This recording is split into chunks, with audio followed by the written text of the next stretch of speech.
Chandraprabhu Jain College, PG Department of Computer Science and Department of Computer Application. I welcome you all for joining this virtual webinar with us today. E-learning doesn't just happen. It requires careful planning and implementation. With this wonderful quote, we are excited to have you here. This will be an opportunity for us to learn from each other and grow together. For those who don't know me, I am S. Divya of second year BCA. I'll be your moderator for today's webinar. Now, I would like to call upon Ms. Sindhu, third year BCA, to present a webinar welcome address. Good afternoon to all of you. It is my pleasure to welcome our honorable chief guest, respected principal, heads of the department, faculty members, and my dear friends for the wonderful webinar on exploring machine learning classification technique using WEKA tool. In this ever-growing age of technology, it is very important for us to know and learn this topic. Once again, I welcome you all in the occasion. Thank you, Ms. Sindhu.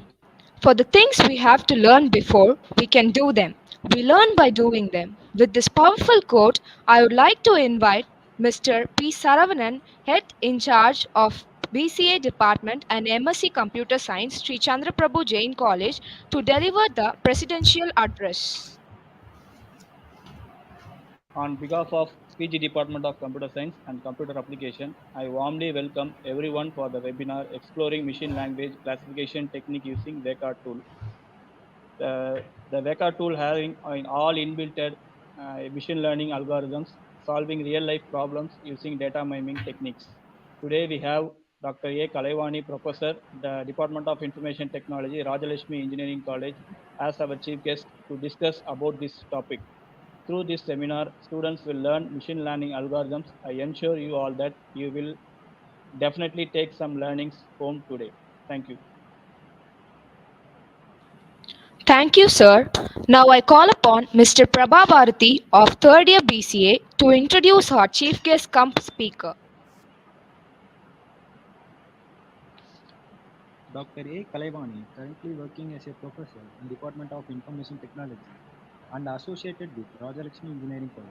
She has 21 plus years of teaching experience and her main research area are data mining and computer vision. Her research contributed have culminated in 34 reputed publications, includes 5 journal papers indexed in Web of Science, 9 presently in Scopus indexing and 20 in Google Scholar.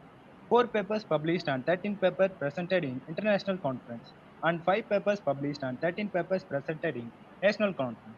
She published 13 book of chapters in reputed international research books. She is an editor of Scopus indexing research book AI Innovations in Medical Imaging, published by IGI Global Publisher in the year 2021. She is also an author of book Data Structure.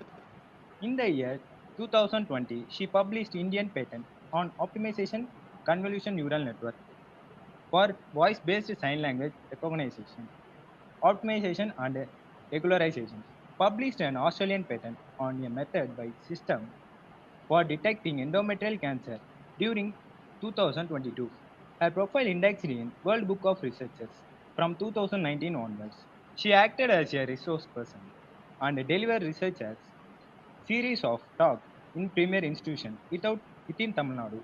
She acted as a chief guest of technical and non-technical programs and also acted as session chair. She is former trustee of for P.T. Lee Changalvarayan Noyakar Trust, appointed by Honorable High Court, Madras for the period of 3 years, 2017 to 2020.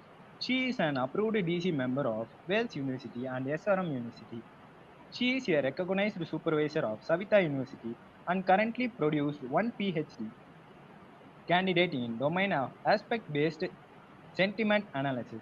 Two part-time research scholars are submitted their thesis in the field of computer vision. She also appealed for Anna University recognition for supervisor. She received the Best Teacher Award from Lions Club International, South Indian Best Non-Circuit Faculty Award as ASDF organization and Woman Reader Researcher Award from Good Technology. She is the receiver for various reputed international journals and also served in the program committees of several premier international conferences. She is a life member of LAENG, IFERP, ICSES, CSTA, ASDF, and institutional member of IET.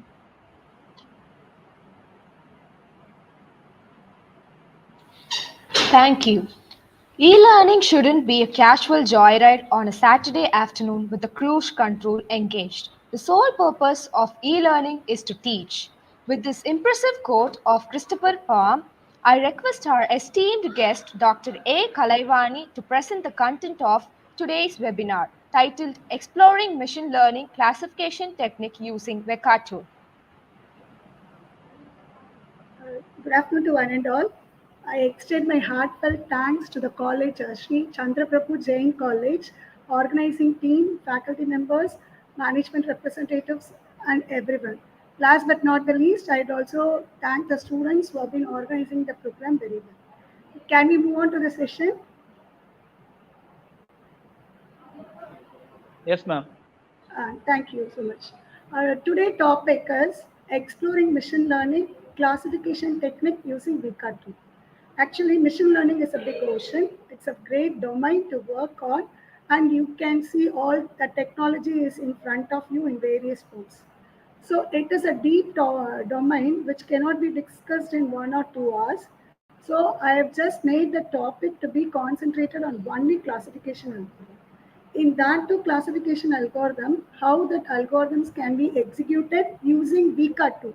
So I am going to take up an introduction sessions on your machine learning algorithm techniques concentrated mostly on classification technique, and then we'll have a glimpse on WEKA tool. So today agenda is going to focus on the WEKA tool demonstration for classification algorithms. That too, especially I'll take for one data set and I'll explain it because I want my sessions to be in a completed form, not touching only the machine learning and not giving the overview of it. So this will give a glimpse, and I hope so you will also take over the informations and you can write on your own. Okay. So as I specified already, the agenda is going to focus on a broad overview on machine learning, introduction to the WEKA online tool, and the most important WEKA processing. We have a lot of processing here, but we are going to focus on your pre-processing, then on your classification table. So you may have a doubt whether clustering is not there, association is not there, can't I do visualization? Everything you can do, everything cannot be covered. We can only give an outline. I don't want to give an outline. I want to stress on any one particular topic. So let me focus on classifications, and you being the youngsters can do the remaining thing when I just give the intro session of it. Right. Okay, first we'll move on to what is machine learning. People are talking machine learning, machine learning. So from the word, you can all know the machines learn by itself. Is it possible to make the machine to learn by itself? Can the machine learn by itself? Yes or no? Can the machine learn by itself? Can anyone answer me?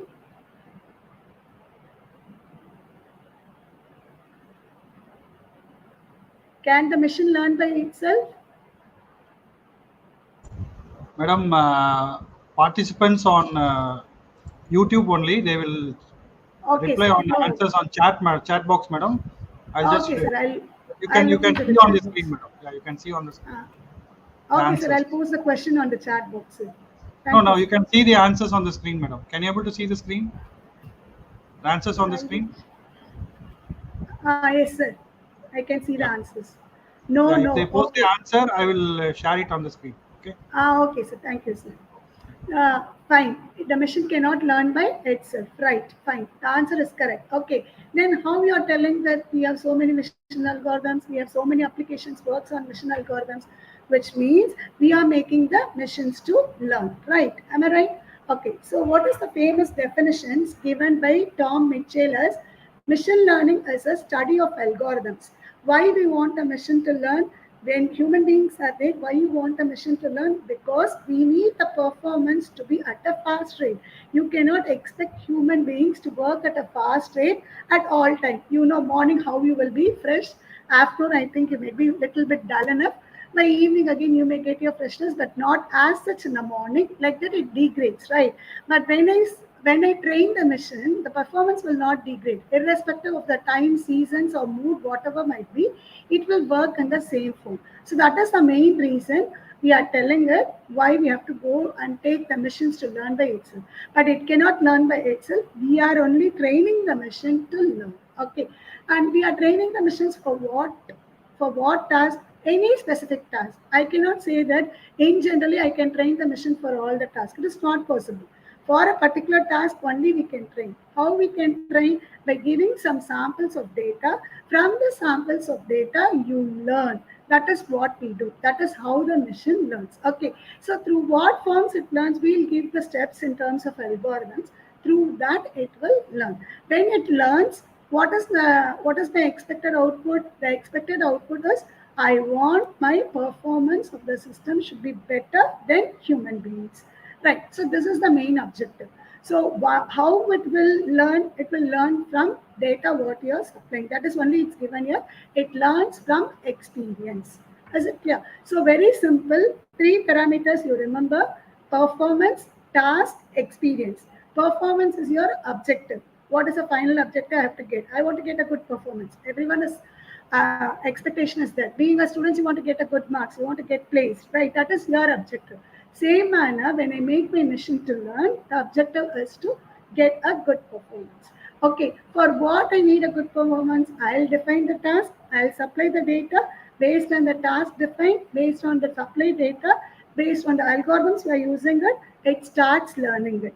If I give a new data, it will give me the results. That is termed as your performance. The result is correct or not, we'll evaluate, right? How will know that the learning process is correct? See, for example, you have your small kid at your home. Okay, you are teaching a rhymes. What you will do? You want to know whether you are teaching the rhymes for once, twice, thrice. First time you are teaching the boy or girl, the child is listening. Second time you are teaching, you are telling her to say along with you. Third time also you'll make them to tell along with you. Fourth time also they'll repeat. Fifth time what you will say, you will start and you will stop. Then they will continue. Then after sixth or seventh time, you will tell them to recite fully. They will also do it, right? Then what you will say, you'll identify what are the mistakes they are making in the recitations and you will correct it, right? Same manner, I gave the data, I'm making the model to learn. Okay, what was the performance of the model? You are evaluating it. Then what I have to do it, I have to conduct the final test. How I conduct the final test? By giving the unknown data and asked to tell how it learns and give out the results. Okay, this is all about your machine learning. I know you have an overview, but make very clear about it. Okay, machine cannot learn by itself. We are making to make the machines to learn. Why we are doing it? When we are there, why you want your machines to learn? Because we need the work to be done at a faster rate.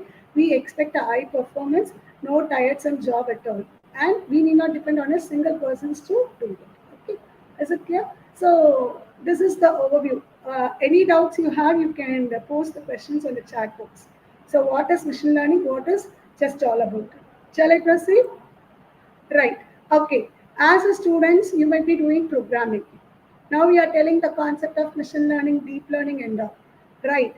Now, can you tell me, or can we think of what is the difference between your traditional programming and your machine learning?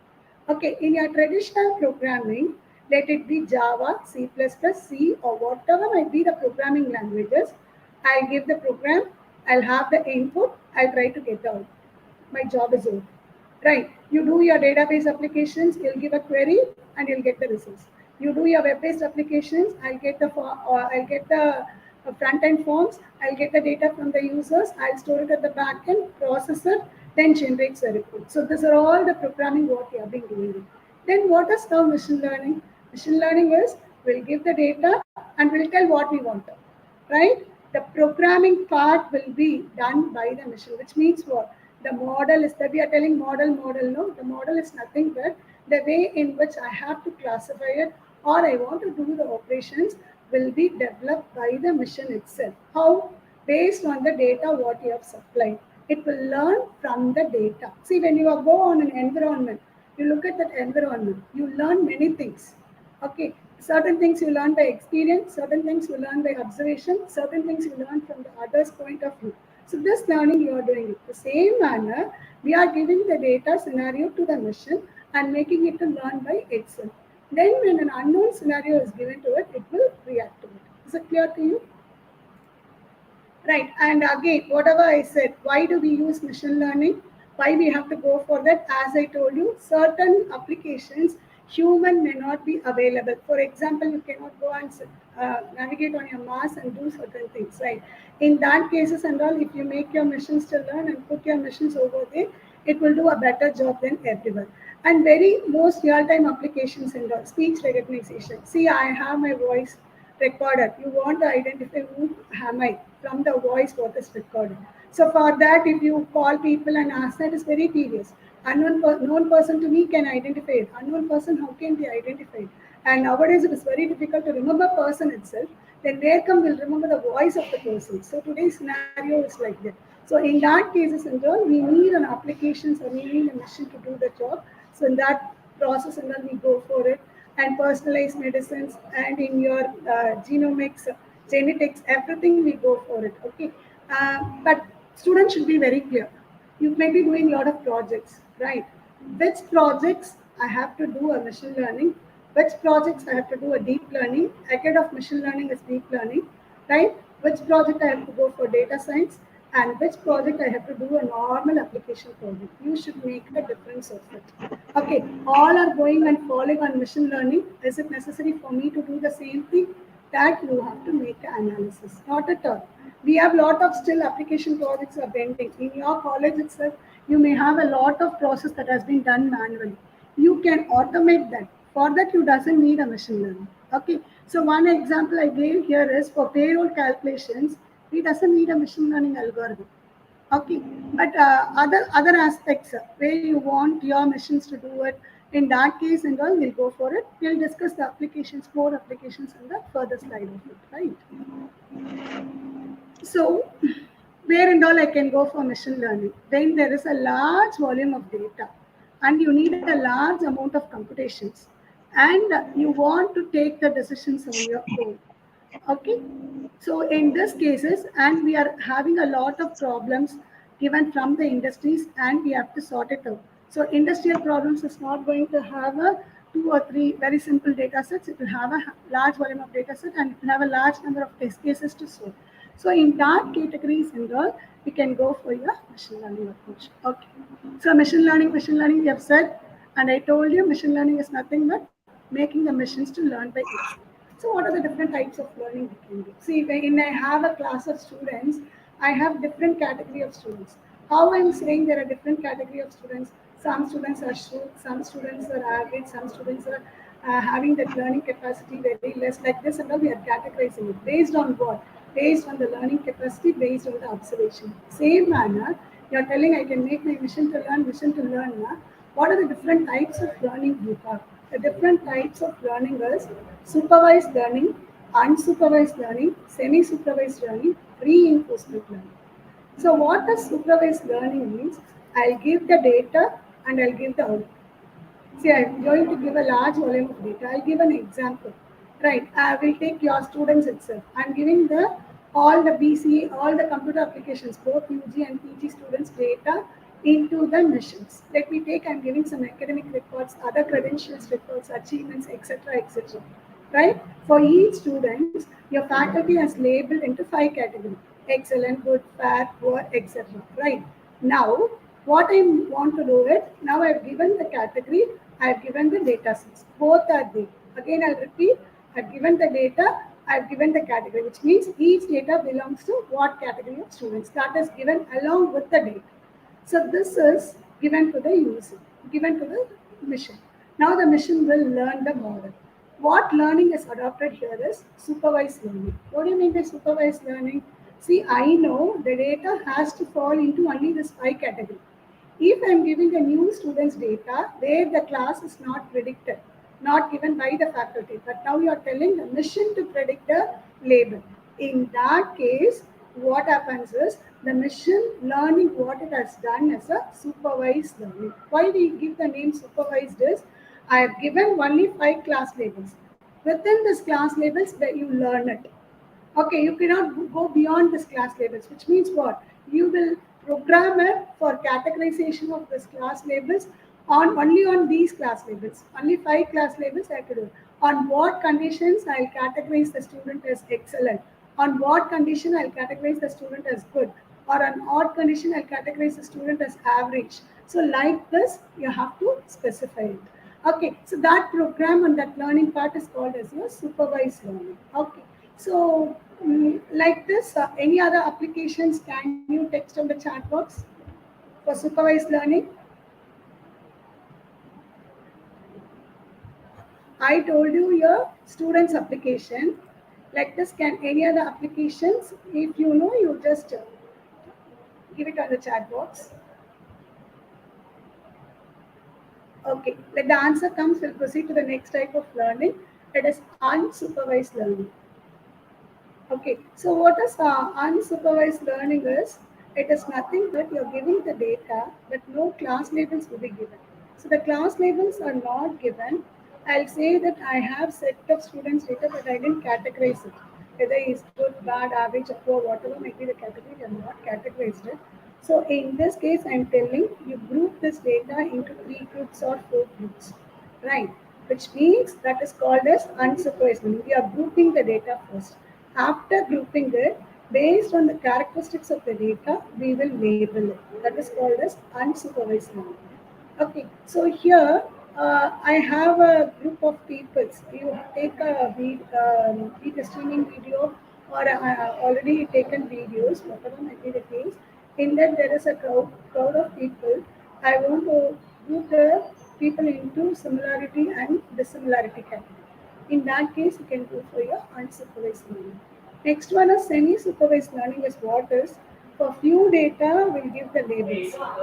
For other few data, there may not be labels, which means whatever the labels are there, that will come under your classifications. The labels which are not there has to be grouped together and then it has to be assigned with the class label. That is what is called as your semi-supervised learning. And the fourth one is called as a reinforcement learning.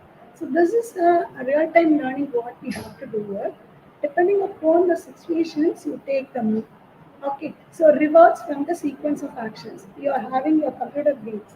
Computer gains is they are totally based on your reinforcement learning. Okay, so we have 4 types of learning. Again, I'll repeat: supervised, unsupervised, semi-supervised, and reinforcement learning. Today, topics we are discussing the classification techniques that will come under your supervised learning, right? Okay, so another one example is given. You have any known application for supervised learning, you can post it in the chat box. Right. So let me proceed. So the other exam, we are going, as I told you, this session is totally going to be concentrated only on your classification technique. So in your classification techniques, what it is?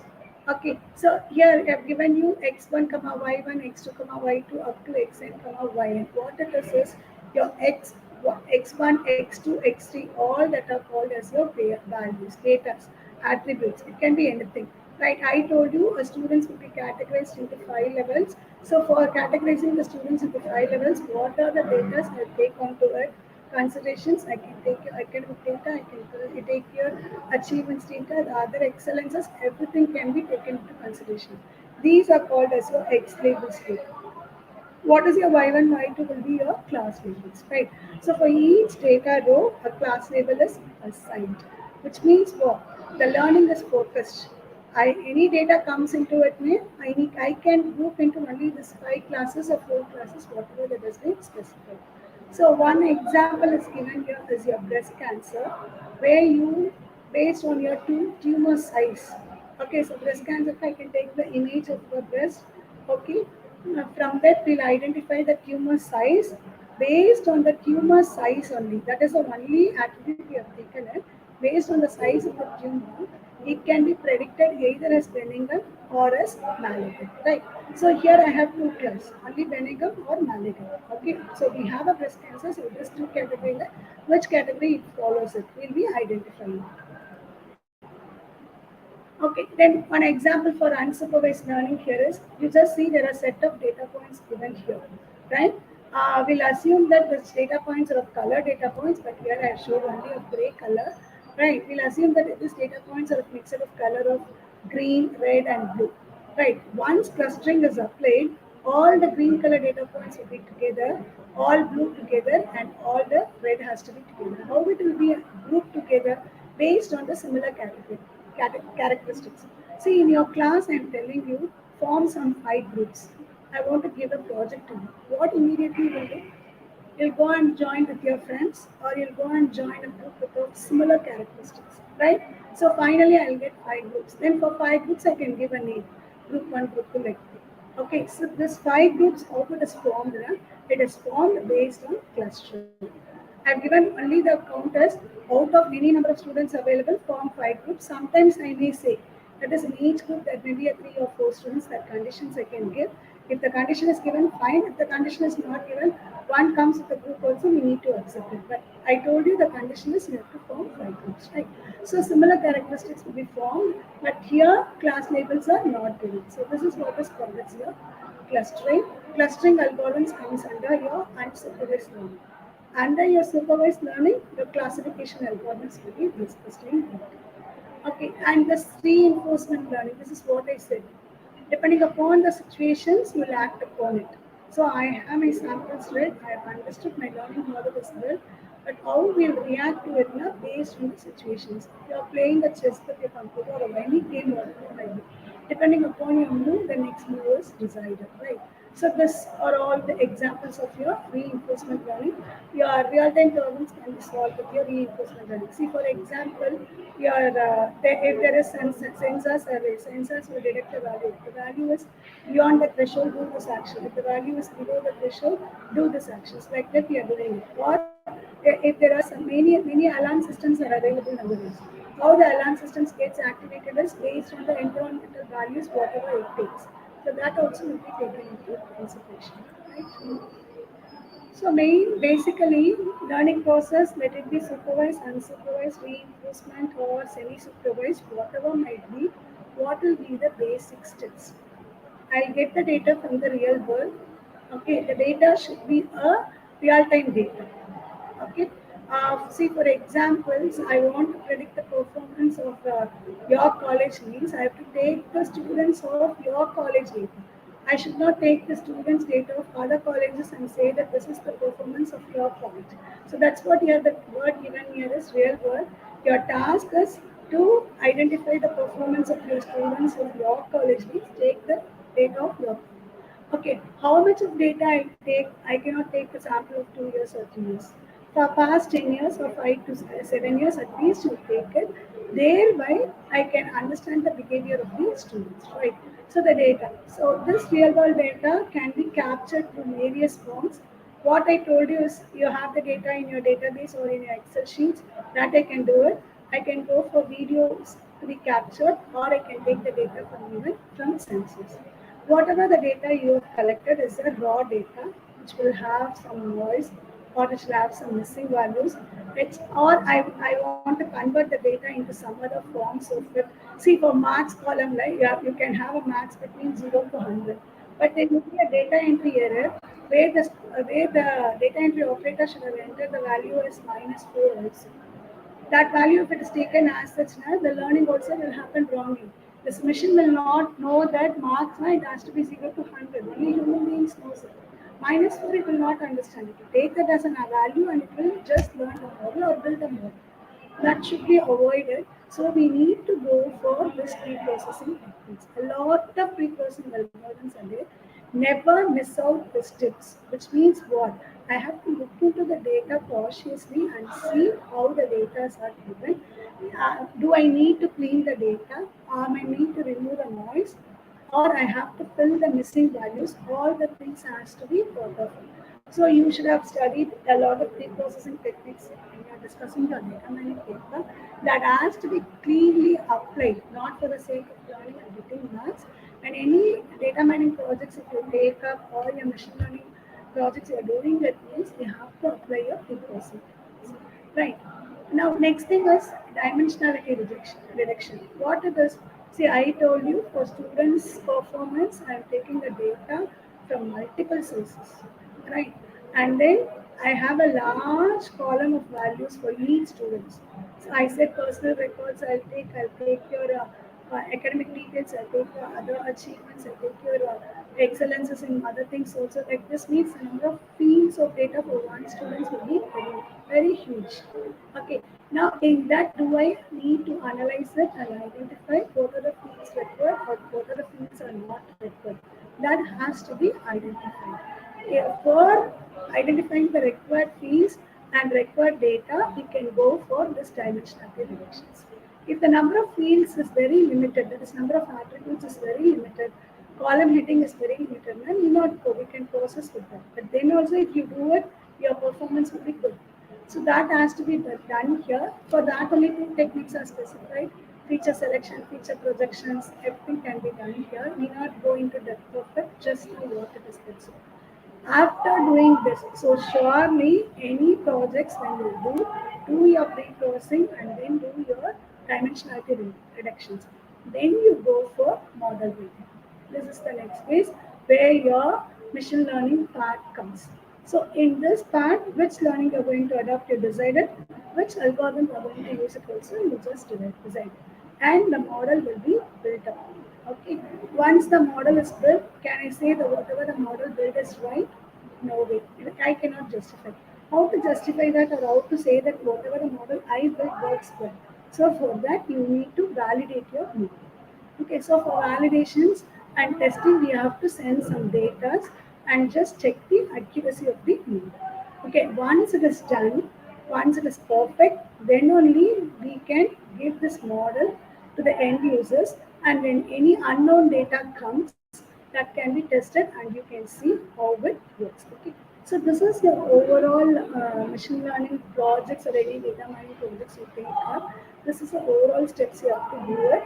Collect the data, that should be a real-time data, and for your specified task. See, many people what they do, no? They do for medical diagnosis and all. Okay, so for medical diagnosis, they take the data from US government. Okay, the patients, US government nature and Indian patients will totally differ.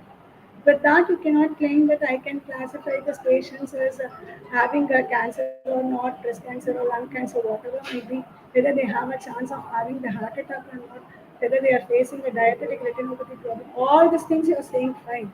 But on which data the model is built? It is built on US data or the Canada data, but not on Indian data. Then how can you apply this model to our Indian patients? That will be totally different. The nature of patients will be totally different from that case to this case, the environmental conditions, the risk factors, everything, the severity of the disease, that everything will change from across your geographic conditions. So that has to be taken care of, right? Okay, so with this, one part of the information is over. So I've slowly introduced what is machine learning, what is your supervised algorithms. Under that, we are going to concentrate only on classifications. I've given a gist of what is a learning process. Let us, I focused and given examples only for your, mainly on your supervised learning. In that too, we have gone only for your classification technique. Okay, everything cannot be possible in one session, right? Okay, so for explaining how this machine learning and all works, we are going to work on the next online tool, WEKA. It is a free tool available. You can easily download it from the net. You can go for the latest version also. To understand that, you can work on this tool. Right. For doing your lab exercise to understand how the mission algorithms work and all, you can work on this tool. These tools can be used for research purpose also to come get the results of the state art algorithms, existing algorithms. Okay. And apart from that, I want to design my own model also. Facilities are available. On your command prompt, you have your mm, Java coding can be available, where in which you can give up your code and also you can come up with your own model and you can compare with the existing models so that it will be easy to do it. Right? There's a free tool. The tool is named by the bird. Actually, it's the name of the bird. The tool is named. Okay, there's a site that's given. Just simply if you put in your Google search engine, Vika free download tool means you'll get it. What are the main features you have? You have a lot of pre-processing algorithms available. You need not sit and write a lengthy code for it. And you have a learning with algorithms both for classification, clustering, and also for association. And it also supports that algorithms not only build the model, it also do the evaluations, and you can go for your data visualizations. And there are some comparisons. That is what I'm going to touch upon on only one feature explorer. You have other features experimenter and all. In that way, you can have two, three algorithms to be used to build the model, and you can have a comparative study. So this itself has a lot of features you yourself can explore when you know the basics of it, right? So again, to repeat what the features are given, why we have to choose. So there are so many data mining tools. It is not that you need to work on WEKA, because one of the two ways you can self-learn by yourself.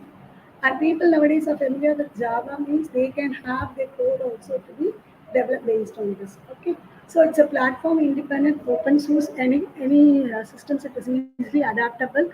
You have a lot of machine learning tools. It's easy to use. Data pre-processing, the feature selection, feature extractions, all these facilities are available, and it's a easy GUI based tool. So you yourself can understand it and self-learn it. All the results of the model evaluations, testing, everything can be just given using your GUI based. Right. Let me just give an overview, then we'll go for the demo session. Right. So these are the 5 tabs you have where you can work it a lot. Okay, so we will concentrate on your Explorer. Experimenter is going to make a comparisons of your different algorithms can be used for a single model and see how the performance is. Then you can go for your knowledge flow. You have your simple CLI, that is command line interface, what I told you, and you also have your workbench facilities. So you can explore it. We will explore today's sessions only on the Explorer functionality, right? And this will be your screen, how it will looks, right? We will go to the real-time demo, that way you can see. Most important thing is what type of files the WEKA can handle. It can handle a file called ARFF. This full form is Attribute Relation File Format. Okay. So when I have the data in Excel sheet, can't I make it work in WEKA? It is possible. So if you have your data in your Excel sheet, save the data as a CSV file. Save as the, you just give CSV, this comma separator value. Just save that file. That file, you just add it into your WEKA drive, or you have it in your any place, and that files can be invoked. So what is the other file it can support is ARFF, Attribute Relation File Format. Can I say with the ARFF file format, please? If Excel it is not supporting it, through other online tool also you can save it. Okay. So what is CSV and what is ARFF? ARFF file will have this file in this format. That's all. I'll have the name of the table. So relation here, heart disease are given. Attribute. What is the attribute heading? All are given here. Age, sex, all these things are given there. Chest pain type, cholesterol, exercise. Fifth one is your class label, right? And also apart from that, it is given what type of data it will have. See, for example, age will have a numeric value. The chest pain type will have different category, that is categorical value. And if you take exercise induced is yes or no, cholesterol value is in numeric, class label will be almost categorical. So they have a heart disease present or not present. So this is your attribute, and what is the relationship it has, it is given, which given by the attribute name and data type. Then you have your data. So for your data, the values are given here. So this is how your ARFF file looks like. What about your CSV file, your comma separator value files, how it looks like is, you just open and see the values are separated by the commas. That's all. That's why it's given the name CSV comma separator values. Okay. So this is how it looks. And when I told you I'm going to concentrate only on your Explorer tab. In this tab, we have a lot of things: pre-process, classify, cluster, association, select attributes, visualize. So pre-processes, I told you we are taking a raw data. The raw data cannot be accessed as such. So apply some pre-processing techniques, which means what? I can do my feature selection, feature extractions. I can clean the data, identify the missing values. All the process can be done. For all the process, the algorithms is not supported. right? You have certain algorithms for selecting the attributes and all. I can rank the attributes and also you can filter by yourself. All the facilities are available under your pre-process system. Next one is your classification, where I can apply your classification algorithms at a large. All type of classifications algorithms are supported, started from your SVM, Navy base, and your decision tree, your neural network. Everything is supported over there. Next, we go for your clustering algorithm. We have all type of clustering, your k-means clustering, partition clustering, hierarchical clustering. We are not going to touch on these tabs. We will touch only these two tabs. Time will be permitted for that. Then fourth one is your associations. You should have learned your a priori algorithm, so that how the a priori algorithm works, that can be done in this term. Fifth one is selecting your attributes. Again, it's a part of the pre-processing, or you can do it at the separate also. So here some list of algorithms are provided, and here you have some list of algorithms. And last one is visualization. Whatever the data you process, the management will look for the visualization report. So that is what is called as your last step. Right? So this is how your entire screens will looks like. Here you'll have your pre-process tab, and at this tab we'll just see how it works. I'll take the file from here, we'll apply your filters, I will have a demo sessions. In that time it will be very clear, right?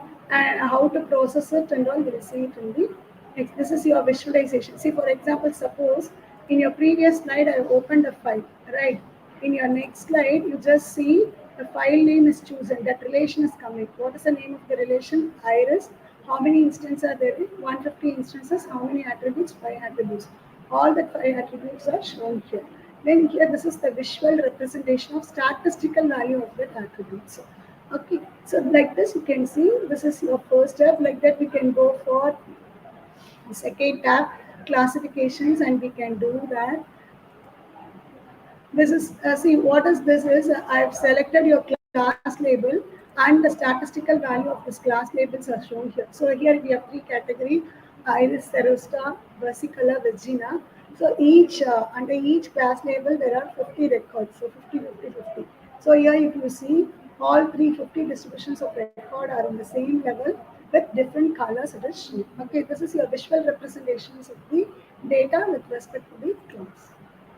So that is what is shown here. And if you want to see the other distributions, I want the statistical data distributions value in terms of the attributes. That can also be seen over here. The last one is your class distribution. So we are going to discuss this pre-process tab in your demo, and next one is your explorer. We are going for your classifier. We are going to discuss on your classification algorithms. You have lot of classification algorithms, as I told you. Your classification algorithm on your tree category, your support vector machines, your Bayesian classifiers, your regressions, and neural network classifiers. Everything is there. You can have a look on it. Then how I'll go for the classification. Once if you press your classification table, just choose what algorithms you're going to do it. Here we have 4 category. We'll have a discussions on that. So first one is training set. See, I have my data set. Manually, you can split into training set and test set. By default, it is 65 to 35 range. Many people will have a change over it. 65% of the data can be adopted for training and 35 can be adopted for your testing. So in that case, you can do it, or you can make the system to divide by yourself. See, the first 2 category, use training set, supply test set. Now, manually we are doing it. Right, manually we are classifying the data sets into 2 for training as well as test. Right. But when we want the system to do it, I don't want to split it, because when I split it, I don't know how far I'm splitting it correctly or not. I want the system to do it. You can go for this 2 method, cross validation, percentage split. What is percentage split? The user will give the percentage. What percentage it has to take for training and what percentage it has to take for testing. And based on that, if you split and get the data, that is also fine. I don't want that percentage split. I want for cross validation. That is, here I'm splitting my entire data, cross validation, and giving the value as 10-fold, which means the entire data is split up into 10 folds. 9 folds will be taken for training, and 1 fold of data will be taken for testing. And then the model is built and validation is done. And you have a lot of other options also can specify. And when you press the start button, the classifier model will get built and you'll get the results. We'll see in the next one. So which algorithm to choose for that one slides is there. And here you see I have chosen J48 algorithm. Now, what are the here I've said more options. For more options, so many attributes are there. This is for supplying the parameters and tuning the results. You can have the tree to be tuned properly. There should not be any problem in constructions of the tree. The tree should not go for many levels. So many things are there. So by default, certain parameters values are fixed. You want to change it or you want to tune it further means we can change over there. Okay. So this will come by practice and by doing it several times based on the model accuracy only we can fix the final model for that type of data. Again, I'm repeating it. One model is not suitable for all type of data because the data will change. The data behavior is also changing. So more options we have already specified. So and next one is when I want to see the output. For the output, what and all should come in the results. That also can be decided. I want to see the output model. I want to see the output for classes. I want to see the confusion matrix. Everything you can get it there. Okay, and then once you press the start button, what happens is a model is built and you will get the results on the classifier output window where you will give all the values, how the tree structure is formed, everything will be there. Here you will get the performance measure. See, you have your confusion matrix last. Here you will have your confusion matrix to be displayed. Apart from that, we have all the performance measures also, right? So again, when I want to change it and see some other values or metrics, I want to see the visualization means that also you can go for it. See, you have this other parts, what you want to see apart from the results, whatever that is shown. These are the default results shown. I want to see some more things. I want to visualize the tree. I want to visualize the cost curve, classifier levels. Anything can be done out of it. See, I just said I want to visualize the tree. Now here the tree structure is shown. See, in this, the tree structure is shown and on what conditions the labels are formed. Okay, so this conditions only is framed as a model. So when I see what is your model now, it will look at the data, learn from the data, and it will come out with a formula for on what conditions I'll name the data as class A, class B, or class C. So I want to just visualize my error rate. Means that also can be shown here. This is you can have it for your visualization part and for showing it in your reference. Okay. So with this, we have given a overview on machine learning and we have given an overview on your WEKA. So any doubt till this you have, you can put it on the chat box. Then we'll go for the demo session. Any questions you have, you post it on the chat box.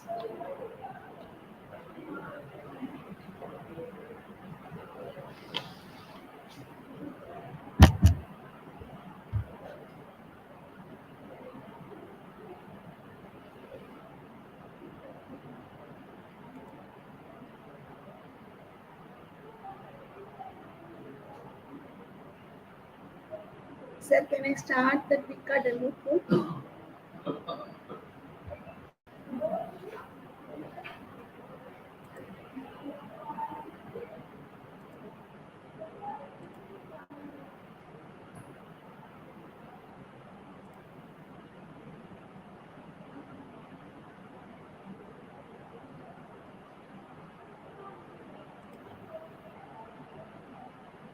I have a question.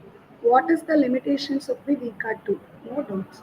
Okay. So see the WEKA tool is built with the algorithms, whatever that is right now available. Right. I want to modify the existing algorithm means you can do that using your CLI command line interface. I told you, no, there you can write your Java code, you can manipulate it, and then you can do it. The main thing what you can do with WEKA is I can explore the state of art algorithms. You want to come up with your and your deep learning algorithms are not yet being included, but it is also there in your latest versions. But what is happening behind the screen if I want to see means you cannot get it. I'll get the final answers only intermediate results if I want to see. See, when you write your code in other languages, if I want to see the intermediate results, I can see it. But here I get your end results. You give your input, I'll get the final end results. Right? Is it clear? Any more questions? Waiting for the demo, ma'am. Okay, fine.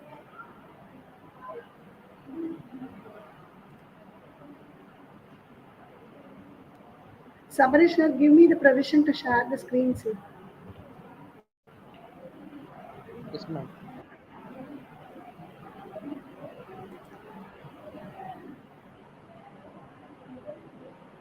Balaji, sir.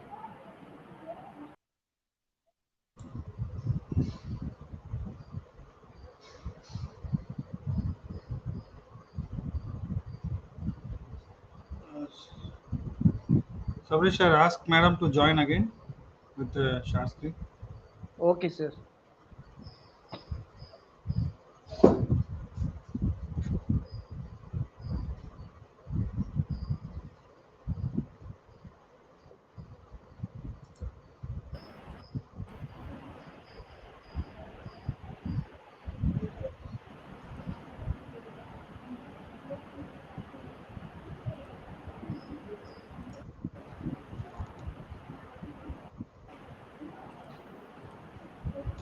Madam, use the option.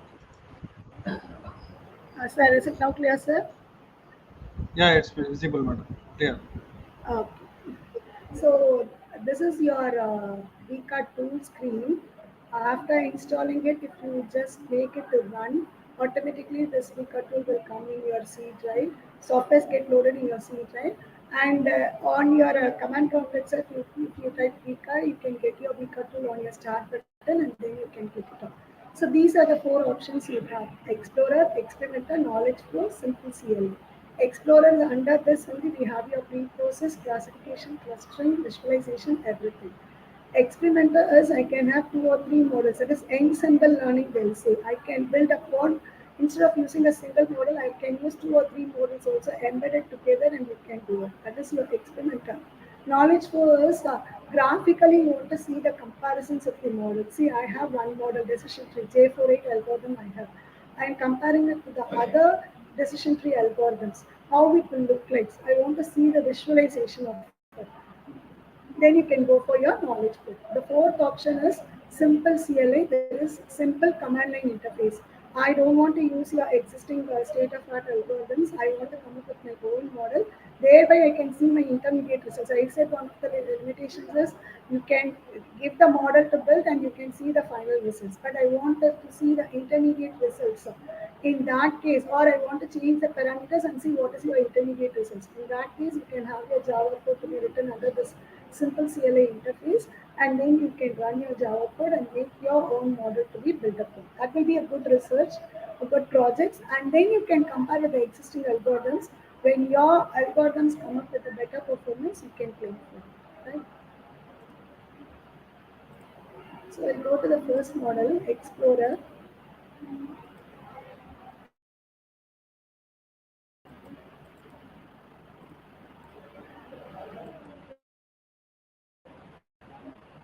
Can you see the screen, sir? Yes, ma'am. It's Yes? visible, ma'am. Okay. Now on the top you can see you have pre-process, classify, cluster, associate, select attributes, visualize. By default, the pre-processor tab will be open. Now I'm just getting my files. Any files, whatever you have, you can take it. So it will be available in your program files. Some default files are available. If you want, you can put files under this drive. See, you just see everything is an ARF file. So here I can have the extension ARF data files. I'm taking one simple data set, iris data set, the flower actually. For that flower, we are categorizing into multiple classes, and for that the attribute chosen here are sepal length, width, length, and your petal width. Okay. So here this is the visualization, and this is your statistical data. So the statistical data, if you see, what is the minimum value for the attribute sepal length, what is the maximum value for the attribute, and what is your mean, what is your sort. And for class, this distribution is shown, right? So this is a normal thing. When I want to do filter, we can choose it. I'll come back to it later because already we have only four fields. So reducing this field is it's also fine, but actually it's not required. But when you reduce it, the performance improvements you reduce it. After reducing the attributes, the performance is not improving. You need to do it. Okay, four fields is not required, but you have some other data sets where you have lot of fields. For that, you can go for reduction. Right. Then you go for classify. So under your classify, we have algorithms. Before going on a technique, just show a glimpse of clustering algorithm. So under clustering algorithms, all these algorithms are available. K means, and in this case, some of the algorithms are not being highlighted. What it means is, for this data set, these algorithms are not supporting. This is also one of the limitations. You cannot say that all algorithm supports for all data because the algorithm should have been specific. It can handle only numeric data, but you have one field also categorical. It will not support. Like that, by default, for certain type of algorithms, only it will support for certain data sets. If it is not activated, then you cannot do it. Again, these problems can be handled by using your own code. Then this is for your association. So what are the various association algorithm? I have my DB scan, sorry, not plus association algorithm. You have your wait a minute. Now it is right. So for association algorithm, you have your a priori. We are familiar with a priori algorithm. See again, I've taken a data set, classification data set. For that data set, I cannot do a priori algorithm because a priori algorithm, what format it want is, it want your products and the transaction details, but it is not like that. That's why this algorithm is not highlighted. Right. Maybe this filtered associated hotspot algorithm should have dealt with numbers without assuming what it is, it should have taken them. Right. So like that, certain algorithms only highlighted, the other algorithms are not highlighted. And this again is select your attributes is when I want to have your attribute selection, there is feature selections. I want only certain attributes to be included, certain attributes to be removed. If I do it manually, it is a lengthy process. You have certain set of algorithms available for that also. And the last tab is visualizing your data in a graphical form. Okay. So we'll go back to your classifications. So right now I'll repeat again on your pre-process. I've taken any file you take it. Some files are already predefined available that you can use it for learning process. When you're doing with your projects, you take up your data. If the data is available in an Excel sheet or in a file, you bring it in an Excel sheet, store as a CSV file. Only two file formats it will accept, ARFF and CSV. So store as a CSV file and bring that file over here and then you use it. Right? So we have opened the file. I'm not going to use any filter. What is the reason behind that is I have already having four fields, so reducing the four fields is of no use. So we are not going to use that. Right? Okay, so we are going for the classification. Here you see there are so many classifiers algorithms, Bayesian classifier, function, lazy classifiers, and your rules classifier, tree classifier. Under that, so many classifiers are there. Let me take a tree classifier. This is J48. What is your J48 algorithm? It's a decision tree classifier. So that let me take it up. See, I am not having, I don't have a manual data set of training and test. So I'm not going for these two options. Suppose I choose one training set. Okay, and then I'm giving simply pressing the start button. See, the model is built here, right? You're getting where to find out the accuracy is. Here you see correctly classified instant is 98%. Incorrectly classified instant is 2%. So the accuracy of this model that is built on training data is 98%. Okay, so next thing is this is your supply test, which means I have to give the data set test set for the data. Right now we don't have any test set, so we are not going for it. So if you have your data set, you have classified manually as training and test set, or some of the data sets what you can get it. There also I can have training data sets separately, test data sets separately. That data sets can be used on these two options. Or you can also manually split it. But I have only one data set which have the entire data where I doesn't have training and test needs. I can go for this option, percentage split. So percentage split like here it is by default it is 66. We have it that itself. When I just start, now what happens? The accuracy is 96.07 and incorrectly classified is 3.9. Okay, this accuracy what I'm getting, are we getting on the training data? No, we are getting on the test data means the entire data list 66% is taken for training and 34% is taken for test. In that 34% test data, what is the accuracy we are getting it. Okay, if you look at the confusion matrix, you see here there are three classes A, B, C. Right, for all the class labels are given. Class A have 15 data. In test set, 15 data are being classified properly. Class B, 19 data sets are there, that is also classified correctly. And in class C, we have 17 rows, 17 sets of data, in which 15 are classified correctly and 2 are incorrectly classified. Okay. This is what you need a percentage split. If you want, you can increase it or reduce it. In whatever form you want to do it, you can do it. Okay. And next one is cross validation. I told you the entire data is now divided into 10 folds.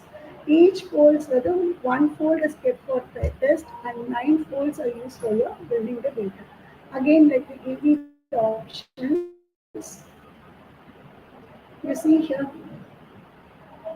So here I have the accuracy. Here I got the accuracy as 96%. Right. So the test data one fold is of test data now. So for that test data we have 96%.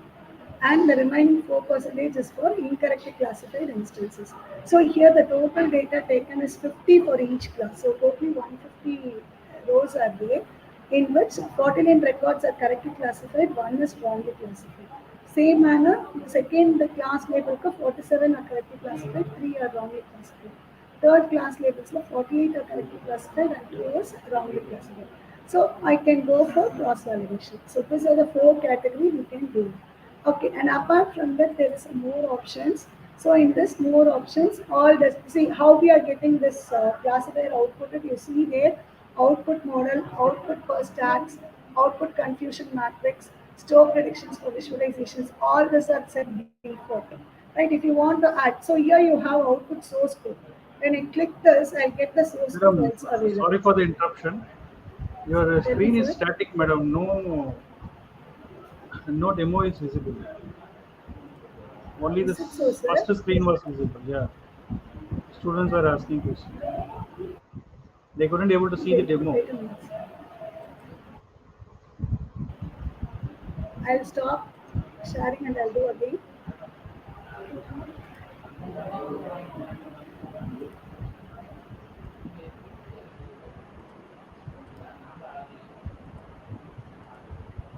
Can you see now, sir? Yes, madam. Sir, can you see Yeah, now? yes, yes. Now you are in the classify tab, Mm. right? Yeah, classify tab. I'm clicking on percentage split, right? Percentage split. Okay, okay, okay. Now it's visible. Okay, sir. Okay, I'll have Okay. a look up again, sir. Yeah, in Okay. between you just cross check, madam. Okay, whether it's Yeah, okay, sir. Sorry for the inconvenience. I thought it is visible. Thank you, sir. Okay, so listen here. These are the tabs you have, right? Again, I'll repeat: pre-process, classify, cluster, associate, select attributes, and visualize. Under your pre-process tab, we have already taken the file. So here, this open file, I've chosen this iris, right? So what are the fields available for that are 4 fields and we have a class label. This is your visualization for the class and this is your min maximum values for the attribute sepal length. Like that you can choose because sepal length is by default choose it. Then your petal length, then your petal width like this, anything you can choose and see the statistical information. Is it clear? Uh, is it clear now, sir? Can you see the movements of the screen? yes, sure, madam. Yeah, sure. You go ahead, Okay, please. sir. Thank you. Okay, then next tab is classification. We have to focus only on your classification, right? So in this, we have chosen one algorithm under decision tree, all are classification algorithm. See, if you look at your base, you have the classification functions, you have the lot of classification algorithm. Lazy learners, you have your classification algorithms. Under that, again here, see certain algorithms are not activated, certain algorithms are activated. What do you mean by that? This data set can support with only this algorithms. That is also one of the limitations. All algorithms cannot be supported by all data set because it is pre-built in such a manner that it can handle data. For example, if I take J489, it can handle data only if it is of numeric values. If the attributes are of numeric values, only it will take. If it is of categorical value or mixing of numerical and categorical, it won't take. So let me choose your J48 algorithm. right? So I have to chosen your J48 algorithm. Here we have four options. This is what I showed in your presentations. So I'll have used the training set, which means the entire data is now taken as a training set. When I start means I'll get your value. See here, I've given the coding. That's why a lengthy procedure is coming. Let me take off that. Now you'll see the crisp results. Here I have that accuracy 98% and then 2%.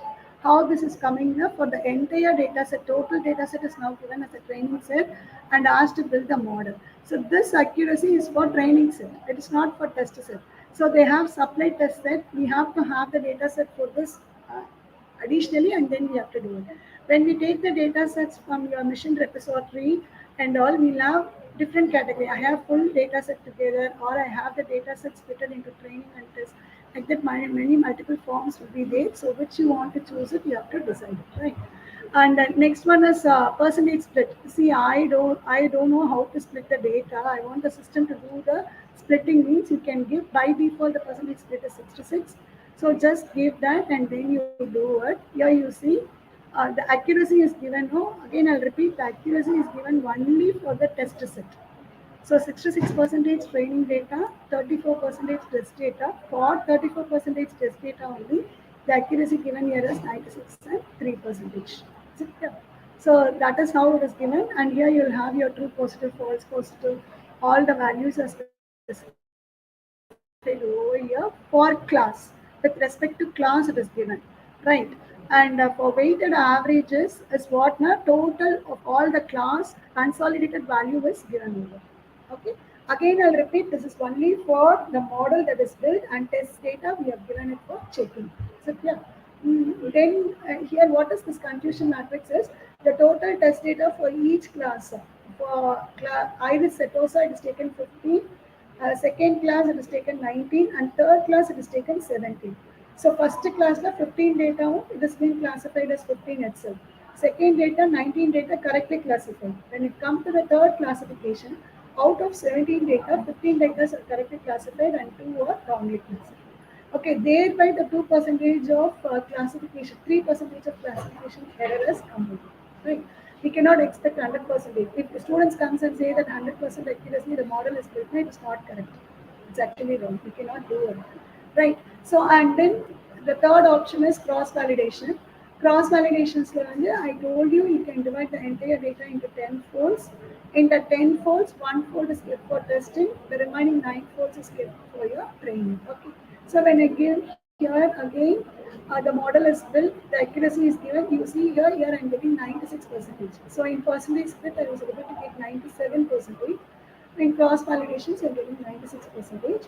It all depends upon the data sets what you have taken. Why? Because this, I'll tell you, there the test data sample is totally, we have taken it as 15, 15, 17. But there is, here you see, here we have taken it as 50 test samples. In one fold, 50 test samples are there for class 1. Next class 2 also 50.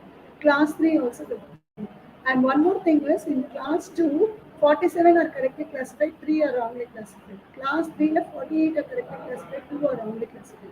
And even in class 1, 49 is correctly classified, 1 is wrongly classified. So the wrong classification is there in all the 3 classes. Thereby, the percentage of accuracy has also come down, but not very less. Since you are using a different method of doing that splitting, it differs, right? So this is how you can do it. And here you have more options. As I showed in the PPT, here you have lot of things. I want to see the source code means you can click on this output source code. You will get it. You can copy it. You can modify even that also. That is also possible, and you can run and see the results in your Java coding. But here, when you see, you can get it in a GUI. Otherwise, for each and everything, you have to give the formula, you have to calculate it, and wait for it. Okay, and what is your output predictions? What is your tree structure? See, when I want to visualize your tree structure, that also I can do. So in the result window, I want to come up with different results. See, for example, I'm bringing visualize tree, right? You can see this. This I can paste it in your project report prepared in your paper. I want to see the tree is constructed, but what is the condition of the tree? I want to know what means I can go for this, right? So this can be done. Now I want to see the results in different places also. You can do. I want to visualize your classifier errors. Error percentage, we got it here as 4%. Or what is the error percentage of it? That I want to see means I can go here and then you can see which place the error is more, which place the error is less. That and all you can see over there. So this is the classifier window where you can see a lot of informations. And I can choose some other algorithms also. Under this itself, I can choose random forest. Random forest is again a set of multiple decision trees. Right. So this also I can do it again with the same thing I can have. Let me see what is the accuracy we are getting. That accuracy automatically will reduce because more than one tree is structured. Right. So 95% we are getting it, and incorrectly classified is 4.6, more or less same. But zero point 0.4 is difference we are getting it. So like that we can compare with the other algorithms, get this results and make it as a comparisons. Or we don't want the three algorithms to be used. I want to go for Bayesian algorithms, or you want to go for rules algorithm. Anything over here can be used over here for you to understand it. Right. So we have given an overview on how to work on pre-process. Pre-process we didn't do anything because why the reason is I've taken a small data sets, so I don't want to do pre-processing. Let me show you some other data sets. So here the number of attributes is 36. Okay, so taking the 36 attributes and processing it and all will be very tedious part. Instead of this, I can go for using some filters. So I go for supervised filter. I want to reduce the attribute or I want to reduce the row. If I want to reduce the attributes, you can choose any algorithm within this. It is activated. I want to reduce the instances, you can choose any algorithm within this. Right. So now I'm doing that just going for attribute selection, which means the attributes alone total 36. Remember, right? And now if I say apply, see out of 36, now it has got reduced to 23. And this data sets we can give it for classification.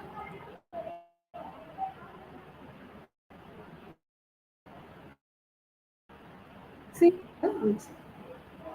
so the test, what is the accuracy is 90.48. You may think earlier model we got 96, 98 and all. Why here 90? Because the data set is large and class label is many. Look at the total number of class labels comes around some 15, 20 class labels are there. See, starts from A to S. So many class labels are there.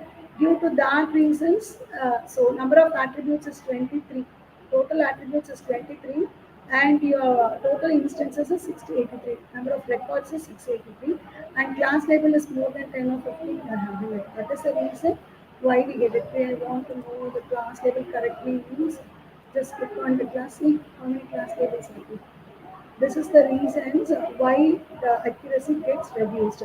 But instead of taking 36 attributes, we have taken only 23 attributes and we are working. Right? So this is how you can do it. Here also we have some attribute selection algorithms. Apart from that, if you go for here, this is also there. In this case, we have some ranking algorithms. That is, the attributes will be ranked and you can choose. For example, so use a ranker method, yes. Information gain attribute evaluation means I'm giving start. See, now all the attributes are ranked. What is the first attribute rank? It is 6, 12.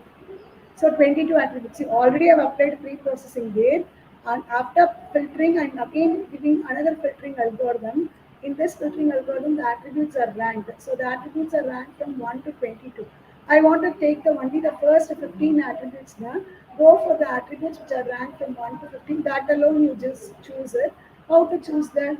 You go to again pre-process table. Don't need to do manually and okay. For example, as per the ranking, this is not there. I'm not doing it correctly. At the random, I'm doing it. This is not there. This is not there. Na? Just select the attribute, say remove. See, now you see 20 attributes are there. This attributes you give it for classifications and workflow. Like this, you can do a lot of trial and error process to understand it. Is it clear? So, with this, let me conclude the sessions. And you have lot of other things. You can work on cluster, associate, I've covered pre-process, classify, select attributes, and even for classifications, you can try with more algorithms, whatever that is available. But try to know the basics of the algorithm, how it works. See, for example, I'm taking J48 now. You need to know how the root node is constructed, on what basis it is constructed. Again, it is based on statistical measures only.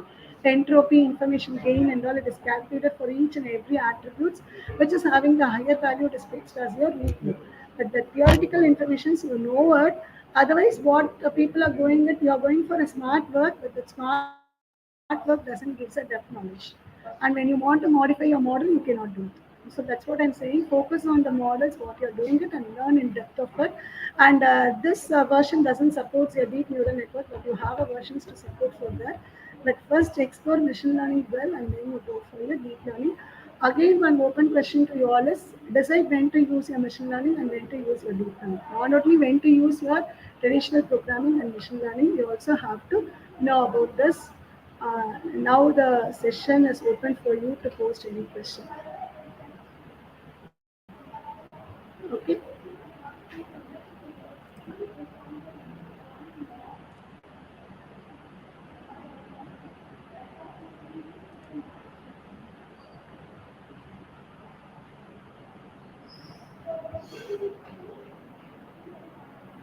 So I've covered the basics of machine learning, explored your WEKA tool, and in that we have discussed your classifications algorithm in detail, pre-processing, and your selecting the attributes. So we have given a gist of overview on this tool. You can, after this, you can work on further to explore yourself. When you take up some projects and do, then only you will need to know, understand the depth of the tool. And the most important thing is students try on your Java code to build up your own model, and you can use your VCAR tool for comparing the existing models. Only Java is used. What are the other languages is used in this tool? It's based purely based on Java.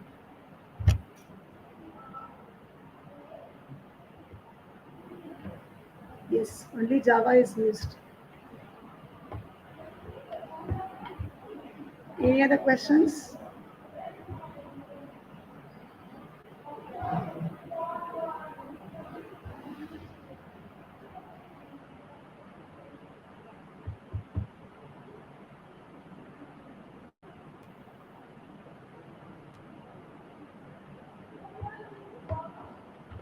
Take projects and do, then only you'll understand it further.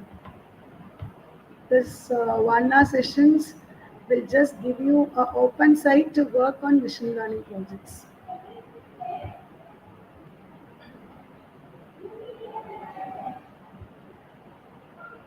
Any more questions to take up? Source code is default. Source code is generated for the model, whatever we have specified. I've told you one options there, no? Under your output options, when you just click on that source output, you will get the source output itself on the classifier output screen. You can take that source code and you can modify that, and again you can run it on your command line interface and you can see the results. You have a lot of tools available to implement machine learning. This is one of the tools. This is not the only tool. Even nowadays, you have your Python to implement your machine learning and deep learning. You have your MATLAB to implement. This is your GUI based tool, right? So here,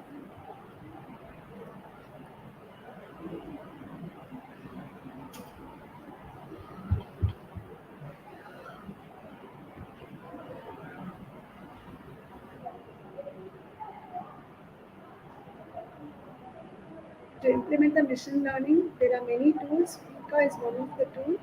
Okay, WEKA is a GUI based tool. You have your programming languages also to be available there. You can work with Python, MATLAB. A lot of tools are available.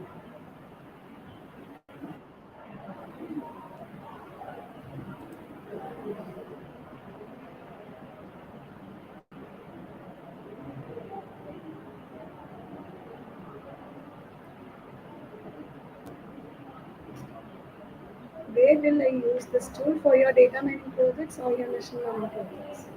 You want to do tasks such as pre-processing, classification, clustering, associations, or you want to create some ensemble classifiers. When you take up projects, you will use it. Or when you learn your data mining paper or your machine learning paper, you can go ahead with this.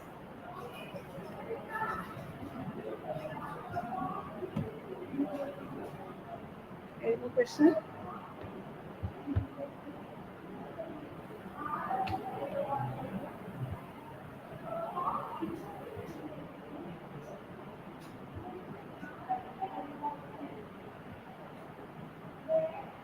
Real-time examples of machine learning, you tell me. I've given you so many examples. Your disease diagnosis, right? Then your students' performance, medical field, education fields, many fields, industry, everywhere it is. See, I have the components, attributes are given. I want to identify the components is defect or not. If you give the data sets of the components which are defective and not defective, I'll make the machine to learn. Next, if I give the attributes of the components of other components, it will identify whether it is defect or not. But not capturing the image of the component. By the attribute value, it can be seen. Right? All many examples are there. In all fields you can use it. Industry, education, medicines, everywhere. Next.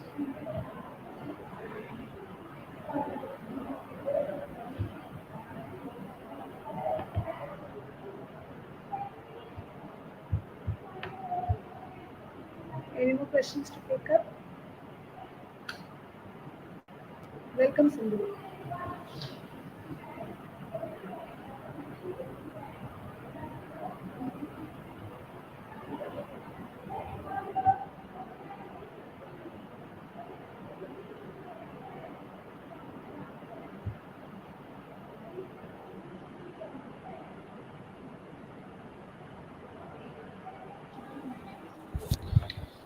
Thank you, ma'am, for your innovative speech by exploring your thoughts on machine learning and usage of WEKA tool.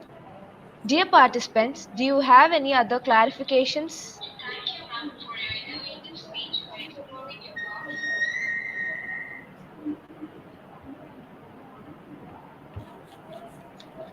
Feedback and e-certificate link has been posted in the chat box. I request you all to fill the link to receive your e-certificate.